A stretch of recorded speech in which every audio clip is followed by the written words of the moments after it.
Before you do go to the comments and just start flaming me or disagreeing with me right off the bat, just hear me out for a second. Please. Now that we are past UFC 322, I've seen a lot of people online that were very unhappy with the way that UFC 322 ended. Rightfully so. I mean, you can't really be mad at fans for wanting more excitement in a sport that's supposed to be exciting. I mean, you really can't hate on that, regardless of who it is that they're rooting for. Whether you were rooting for Islam or you were rooting for JDM, regardless, the sport is supposed to deliver to a certain extent in terms of being exciting.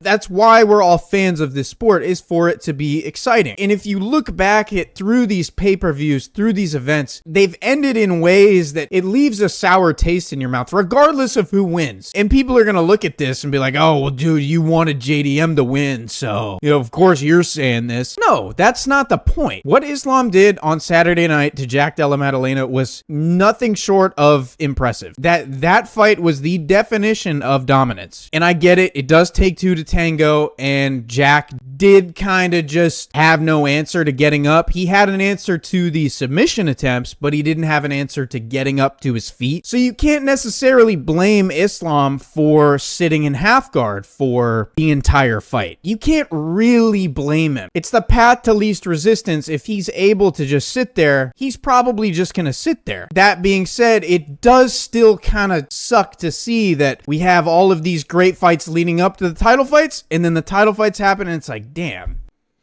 well, that wasn't as awesome as it was supposed to be. And again, I'm not saying that makes it not impressive that he couldn't get a finish. No, it was incredibly impressive. I didn't think that he would be able to do that to Jack. But again, I'm going to keep saying this throughout the video. It's just after all of the hype and all of this talk about, oh, JDM could sleep him, or oh, Islam could submit him and he's going to be able to do this and that. Bailey's moving up a weight class too. She's going to go for a second belt. It's going to be a war. She's going to have the lighter fighter skill. Who knows what happens? And then Valentina sits in half guard for literally upwards of 15 minutes. In the last 50 minutes of fight time, so in those two title fights, there were 34 minutes of control time held by Valentina Shevchenko and Islam Makhachev. That's almost 70% of the co-main event and the main event combined of literally just half guard. And again, it doesn't matter who wins in my eyes. I just want the hype to be real. Like, is that so much to ask? I just want the event to end in some sort of exciting fashion. And it seems that as of recent, we haven't gotten that. You look back and you can say, yeah, that event ended well. You look at the other 6 events around that one event, you're like, damn, Tom Aspinall gets eye poked. From what was turning out to be a great fight, now we just don't get it because of an eye poke, regardless of whether or not he quit or not. UFC 319, Dricus du Plessis. Oh, maybe he can get up. Maybe he can scramble. Maybe Khamzat gets tired. What happens if Khamzat can't hold him down? And then Khamzat holds him down for 23 of the 25 minutes and doesn't throw up any submissions. It's impressive that he can do that, and that is Dricus's fault, essentially, for not being able to get up. But as a fan, regardless of whether you consider yourself a casual or a hardcore, it's kind of like all that buildup, all that hype, I don't even need a finish. I would just, I'd like for it to at least just be competitive. UFC 318, Poirier versus Max Holloway. That's a big fight, and the fight itself was great, but then the undercard's not good. So it's like this weird trade. Either the undercard's probably going to be really good, or the main event's going to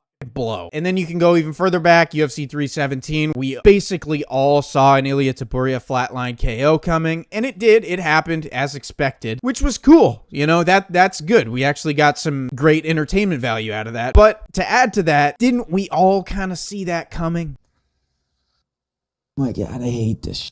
I think he's going to flatline Charles, dude. Like, bad. I think it's going to be bad. I mean, I know I did. I know I called it. I called a flatline KO in the first round, and it happened. And that leads me to my next point of, it seems that as of recent, other than the Alex Pereira win, all of these pay-per-view main events have gone the exact way that we pretty much expect them to. Islam Makhachev, oh, dude, his wrestling's going to be too dominant. He's bulking up. He's going to be able to have his way with JDM on the ground. And then the fight happens, and it's exactly what the majority of people said, and he's getting held down for 20 minutes. Zhang Weili moving up. Oh, she's too small. I don't think she can get up. And that's exactly what happens. She gets held down for 20 minutes. Khamzat Chimaev, oh, his wrestling's too good. Dricus isn't going to be able to scramble out of there. He's going to be held down. Khamzat holds him down for 20 minutes. Like, it takes away from the experience as an MMA fan, I feel. We don't get those exciting moments. Again, bar the Alex Pereira win, which, again, regardless of who won, I like to see that there is some wow factor. But as of late, well, you know, we kind of all saw that one coming. Oh, we kind of all saw that one coming too. We all saw that one coming too. Oh, what do you know? The thing we thought was going to happen.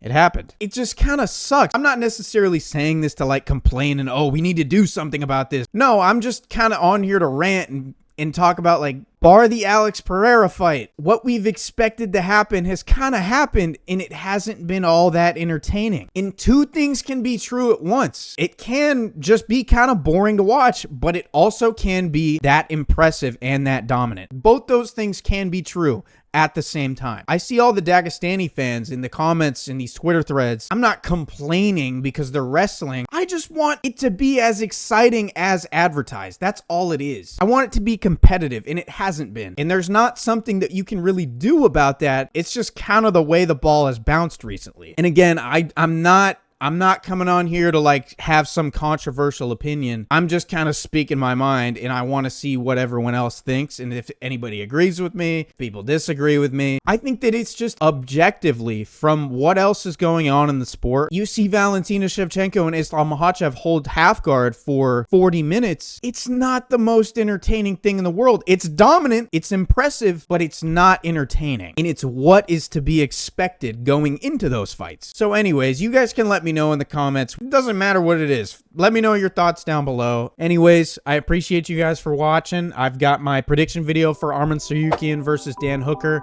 coming out on Friday, so stay tuned for that. I appreciate you guys. Like and subscribe per usual, and I will see you in the next one. Peace.